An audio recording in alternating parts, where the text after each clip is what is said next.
اور اب آپ کو بتائیں گے کہ جانوروں کی منہ اور پاؤں کی بیماریوں کے کنٹرول کے لیے حکومت اور ICCBS مل کر کام کریں گے۔ باقاعدہ معاہدہ طے پا گیا ہے اور اس معاہدے پر دستخط بھی ہو گئے ہیں۔ اس حوالے سے مزید تفصیلات جانتے ہیں نمائندہ خصوصی ادریس ارائیں سے۔ ادریس ارائیں، تفصیلات بتائیے گا۔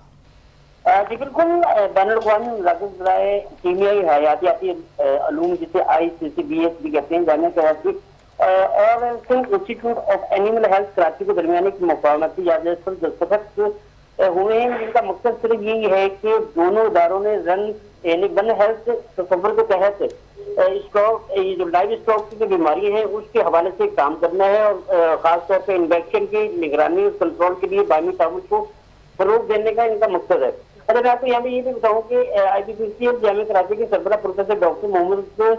رضا شاہ نے انسٹیٹیوٹ آف ہیلتھ کے ڈائریکٹر جنرل ڈاکٹر نذیر حسین کلوڑو نے اپنے اداروں کی جانب سے اس پہ دستخط کیے ہیں، اور باقاعدہ یہ جو معاہدہ ہے یہ 5 سال کے لیے کیا گیا ہے، اور اس میں یہی باور کرایا گیا کہ جو مفاہمتی یادداشتیں یہ بیماریوں کے اہم جرثوموں کی جو جینوم سیکوینسنگ ہوگی اس پر زور دیا گیا ہے، جن میں جانوروں کے منہ پاؤں کی بیماریاں خاص طور پہ شامل ہیں۔ اس کے علاوہ لیکن جو بیجنگ کے تحت جو تحقیقات کی جا رہی ہیں اس کی باقاعدہ تحقیقات ہوں گی۔ اچھا، میں آپ کو یہاں پہ یہ بھی بتاؤں کہ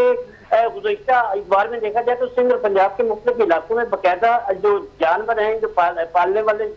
والے جانور، اس سے منہ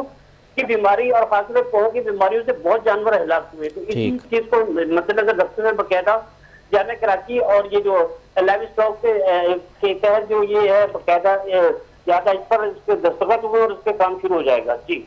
بہت شکریہ ادریس، آپ تفصیلات سے آگاہ کر رہے تھے۔